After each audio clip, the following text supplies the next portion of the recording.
अस्सलाम वालेकुम। उम्मीद है आप सब खैरियत से होंगे। मैं हूं आपका कंप्यूटर टीचर मोहम्मद उमैर और आज के लेक्चर में स्टूडेंट्स हम देखने वाले हैं कि आस्की कोड क्या होता है और हमारा कंप्यूटर किस तरह से अल्फाबेट्स यानी ABC वगैरह को अंडरस्टैंड करता है। तो स्टूडेंट्स आप शुरू से ये बात सुनते आ रहे हैं कि हमारा कंप्यूटर सिर्फ और सिर्फ बाइनरी लैंग्वेज को अंडरस्टैंड करता है, यानी कि 0-1 पर प्रोसेस करता है। तो फिर हम किस तरह से अल्फाबेट्स वगैरह को, इमोजीज वगैरह को, उर्दू को भी टाइप करते हैं, इंग्लिश को भी टाइप करते हैं, तो फिर हमारा कंप्यूटर उसको किस तरह से अंडरस्टैंड कर रहा होता है।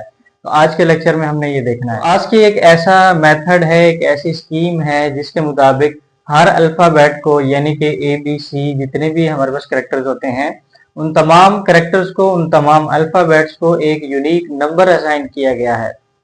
अब ये नंबर को अंडरस्टैंड करना, उसको बाइनरी में कन्वर्ट करना कंप्यूटर के लिए आसान है। हमने प्रीवियस लेक्चर्स में देखा था कि हम किस तरह से नंबर्स को जो है वो बाइनरी के अंदर कन्वर्ट करते हैं।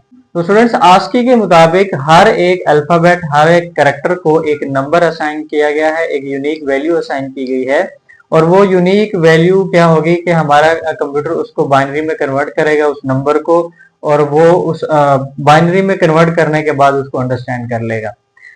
तो चलें इसकी डेफिनेशन देख लेते हैं। इट इज अ स्कीम और system that assign a unique number two every character, यानी कि एक यूनिक नंबर असाइन किया जाता है, वो वैल्यू असाइन की जाती है और वो वैल्यू हमारी नंबर की फॉर्म में होती है। एवरी करेक्टर, हर एक करेक्टर को, यानी जैसे कि आप A टाइप करते हैं, B टाइप करते हैं, C करते हैं या कुछ भी टाइप करते हैं, उसको एक यूनिक नंबर असाइन होता है। So computer can understand that character through the number, और फिर हमारा कंप्यूटर उसको, उस नंबर, उस अल्फाबेट को, उस करेक्टर को उस नंबर की मदद से अंडरस्टैंड करता है। और नंबर को बाइनरी में कन्वर्ट करना स्टूडेंट्स कंप्यूटर के लिए आसान होता है। फॉर एग्जाम्पल जब हम A प्रेस करेंगे अपने कीबोर्ड के ऊपर, कैपिटल A, तो कीबोर्ड से एक यूनिक नंबर, एक वैल्यू रिलीज होगी और वो वैल्यू जो है वो नंबर की फॉर्म में होगी। वो वैल्यू क्या होगी? 65।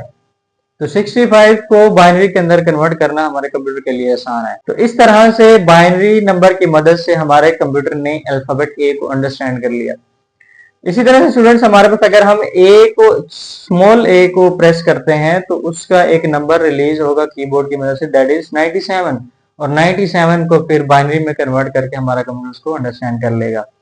तो स्टूडेंट्स हम कहते हैं आज की एक स्कीम है, एक मेथड है जिसकी मदद से हर एक अल्फाबेट को, हर एक करेक्टर को एक यूनिक नंबर असाइन किया गया है और हमारा कंप्यूटर उस नंबर को बाइनरी में कन्वर्ट करके उस अल्फाबेट को अंडरस्टैंड कर लेता है। जैसे A को 65 असाइन किया गया, इसी तरह से A जो स्मॉल a है उसको 97, उसका जो आस्की नंबर होता है वो 97 होता है। आपको हर एक अल्फाबेट की, हर एक करेक्टर की आस्की वैल्यू को याद करना होगा, जबानी याद करना होगा, और उसका वो टेबल आपके बुक में दिया गया है और वो ये टेबल आप इसका स्क्रीनशॉट भी ले सकते हैं। आस्की के मुताबिक स्टूडेंट सिर्फ कुछ अल्फाबेट्स को, यानी कुछ ही कैरेक्टर्स को एक नंबर असाइन किया गया है, कुछ वैल्यू असाइन की गई है।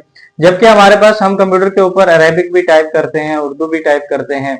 तो आस्की स्कीम के मुताबिक उन लैंग्वेजेस यानी अरेबिक, चाइनीज, इमोजीज वगैरह को असाइन, कोई नंबर असाइन नहीं किया गया, कोई वैल्यू असाइन नहीं की गई। तो फिर यहाँ पे हमारे पास स्टूडेंट्स आता है यूनिकोड। यूनिकोड को इंशाल्लाह हम नेक्स्ट लेक्चर के अंदर देखते हैं।